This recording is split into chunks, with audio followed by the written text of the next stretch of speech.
বছরের যে শাসক দল পালিয়ে শাসক দলের প্রধান খুনের রানী, আয়না ঘরের রানী, গুমের রানী শেখ হাসিনা পালিয়ে ভারতে বসে বাংলাদেশ নিয়ে নানান রকম ষড়যন্ত্র করছে।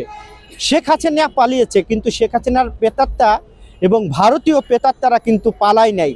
আপনারা যারা সাংবাদিক আছেন, আপনাদের মধ্যেও কিন্তু ভারতীয় এবং আওয়ামী লীগের প্রেতাত্মারা এখনও তারা বিভিন্ন দিকে ঘোরাফেরা করছে।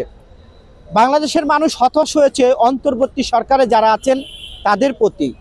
বাংলাদেশের মানুষের প্রত্যাশা ছিল আওয়ামী লীগ এবং ভারতের প্রেতাত্মাদের আইনের আওতায় আনবেন, কিন্তু আমরা লক্ষ্য করতে পেরেছি গত 17 বছরে বাংলাদেশে কোনো দুর্ঘটনা ঘটলে আওয়ামী লীগ সরকার নামে মাত্র একটি তদন্ত কমিটি করে তারা বাংলাদেশের মানুষকে ভুল বোঝানোর চেষ্টা করত। আজকে নতুন করে আমরা অন্তর্বর্তী সরকারের একটি নাটক দেখতে পেলাম যে এই সচিবালয় 8 তলায় একটি আন্তর্জাতিক প্রশিক্ষিত কুকুর ছিল। আমরা এও দেখেছি আওয়ামী লীগের প্রেতাত্মারা যারা আগুন নিভাতে গিয়েছিল সেই কর্মীকেও তারা ট্রাক চাপা দিয়ে মেরেছে। কিন্তু বাংলাদেশের মানুষ হতাশ হয়েছে, তারা একটি নামে মাত্র কমিটি করে শেখ হাসিনার মতো, শেখ হাসিনার ভাষায় তারা বললেন যে এটা শর্ট সার্কিট। এটা বাংলাদেশের মানুষ বিশ্বাস করে না। বাংলাদেশের মানুষ বিশ্বাস করে যে আওয়ামী লীগের প্রেতাত্মারা এই সচিবালয়ে আগুন লাগিয়েছিল। তার মানে অন্তর্বর্তী সরকারের ভিতরে আপনার ভূত আছে। এই ভূতদেরকে অন্তর্বর্তী সরকার তাড়াতে পারে নাই বিধায় আজকে আমাদেরকে নতুন করে নাটক শুনতে হলো যে শর্ট সার্কিট।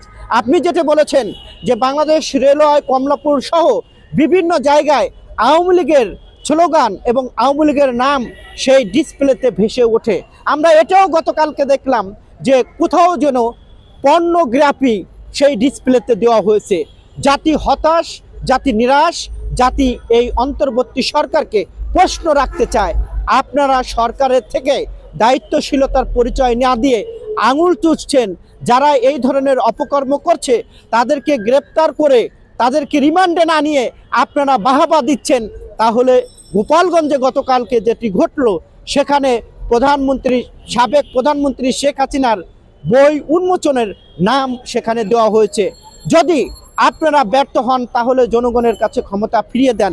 যদি ব্যর্থ হন, আওয়ামী লীগের প্রেতাত্মাদের বিচার করতে না পারেন, ভারতীয় আধিপত্যকে উপেক্ষা না করতে পারেন, তাহলে বাংলাদেশের মানুষ সিদ্ধান্ত নেবে কিভাবে আওয়ামী লীগ প্রেতাত্মাদেরকে বিচার করা যায় এবং আইনের আওতায় আনা যায়।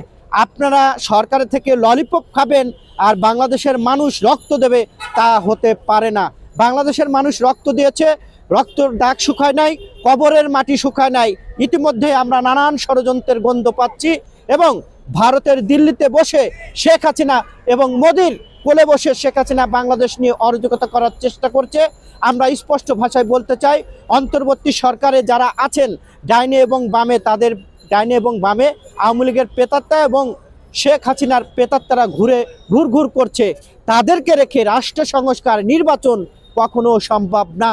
অন্তর্বর্তী সরকারের উচিত হবে গত 17 বছরে যারা অপরাধী তাদেরকে আইনের আওতায় এনে এই সকল অপরাধের যারা জড়িত ছিল তাদেরকে বিচারের আওতায় এনে সংস্কার এবং জাতীয় নির্বাচন দিয়ে একটি গণতান্ত্রিক সরকার এবং রাজনীতিবিদদের হাতে যদি তুলে দিতে পারে, তাহলে এই সমস্যা থেকে সমাধান হবে, তা না হলে হবে না।